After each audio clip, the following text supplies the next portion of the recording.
윤석열 대통령은 검사 시절 박근혜 당시 대통령이 공천 개입을 승인, 공모했다는 혐의로도 기소를 했었고 공판은 당시 한동훈 검사가 담당을 했었습니다.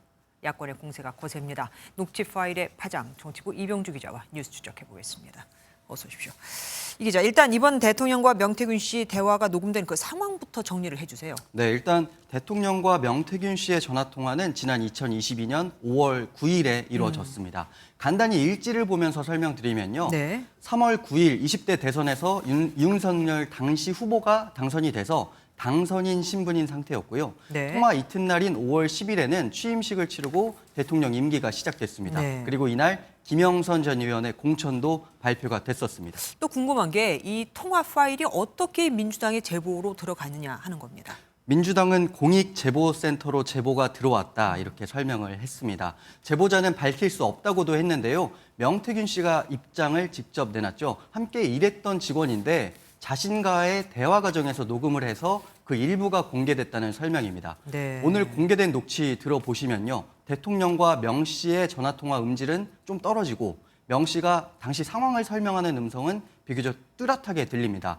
명 씨와 제보자가 대화하던 중에 명 씨가 대통령 통화 녹음을 들려준 상황으로 이해하시면 될 것 같습니다. 예. 어쨌든 대통령실을 밝히는 거 보면 통화를 했다 그 사실을 인정하고 있습니다. 그래도 여야가 바라보는 시각이 참 첨예한데 이것도 좀 정리를 해보죠. 네, 앞선 기사에서도 살펴봤는데 크게 두 가지 부분에서 대립하고 있습니다. 먼저 민주당은 당선인 신분도 공직자이므로 공직선거법 위반이다. 또 설사 저 통화 당시는 당선인이었어도 공천은 대통령 취임 이후이니까 문제다 이런 주장입니다.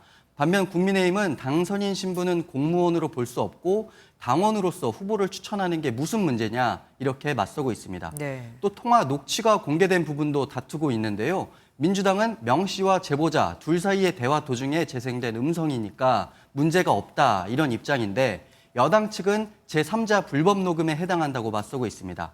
직접 대화에 참여하지 않은 제3자가 녹음한 건 법적 효력이 없다 이런 주장입니다.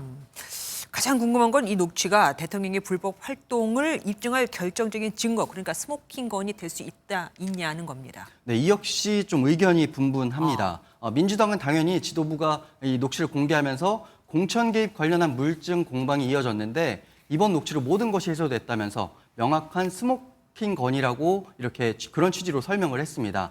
하지만 여당과 대통령실은 물론 민주당 일각에서도 스모킹건까지는 조금 애매하다 이런 반응도 읽히는데요. 네. 민주당 한 중진 의원은 박근혜 전 대통령 국정농단 당시 상황과 비교하면서 그때만큼 불법성이 뚜렷해 보이지 않고 또 국민이 받은 충격도 자신이 볼 때는 그때만 못한 것 같다 이렇게 평가를 했습니다. 그러면서도 대통령의 거짓말은 크게 문제 삼을 부분이다라고 꼬집었습니다. 거짓말이요? 어떤 거죠?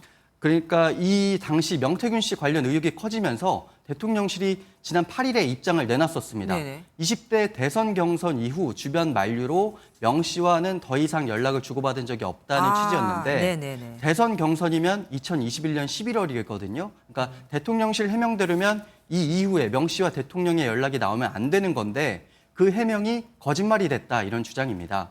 이에 대해서 대통령실 관계자는 10월 8일 해명 당시를 보면 이후 더 연락을 주고받지 않은 걸로 대통령이 기억합니다라고 했다고 강조를 했는데요. 네. 당시 대통령 기억에 의존해서 해명을 한 것이고 취임식 전날에는 명 씨와 그 통화는 쏟아지는 축하 전화 속에서 특별히 기억에 남을 만한 것은 아니었다. 이런 취지의 설명입니다. 네. 오는 토요일에는 민주당의 첫 번째 장외 집회도 한다고 하죠.